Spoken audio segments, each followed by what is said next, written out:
High বন্ধুরা, আজকে আমরা চলে আসলাম হারোয়া রোডের কলকাতা প্রান্তিক ধাবাতে। এসে দেখলাম খুব সুন্দর লাগছে ধাবাটা। এই প্রথমবারই আমি আসলাম এখানে। তো ধাবাটার ভিতরে অনেক বড় এরিয়া আছে। এখানে লাইটিং করেছে, চারিদিকটা লাইটে সাজানো আছে, তো নানান ধরনের লাইট। তো আমরা চারিদিকটা ঘুরতে শুরু করলাম। চারিদিকটায় লোকজনও আছে, ভিড় হয়ে আছে, খুব সুন্দর লাগছে চারিদিকটা। এখানে শাইন দাদা দোলনা চাপার জন্যই ব্যস্ত হয়ে পড়েছে, ঠিক বাচ্চাদের মতো।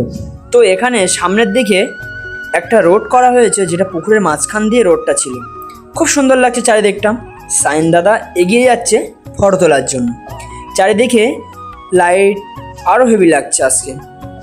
তো এই পুকুরে চারিদিকটা লাইট দিয়ে সাজানো আছে, আর কিছু প্যাডেল বোর্ডও আছে, যাতে করে তোমার যারা আসবে এর ভিতরে তারা চাপতে পারে। সেই জন্য প্যাডেল বোর্ডগুলো খুব দূরে রাখা ছিল বলে আমরা একটু দেখালাম। তো এরকম করতে করতে আমরা ক্যাবে বসে পড়লাম। ক্যাবে বসার পরে আশরাফুল দা নিজের ধ্যানে ফোন ঘেটে যাচ্ছে, আর বাবুসোনা এদিকে হালকা করে ব্লকার করছে। তো দেখলাম বাবুসোনা কিছুক্ষণ পরে উঠে গিয়ে পেমেন্টের জন্য এগিয়ে গেল। আমি ভাবলাম যে আজকে বাবুসোনাই পেমেন্ট করবে। হ্যাঁ, যেটা ভাবলাম সেটাই হলো। তো ওর কাছে ক্যাশ ছিল বলে ও আগে চলে গেল। তো এখানে পেমেন্ট করছে ও। পাশে পাশে আজকে আমাদের নতুন জিজু সঙ্গে আছে।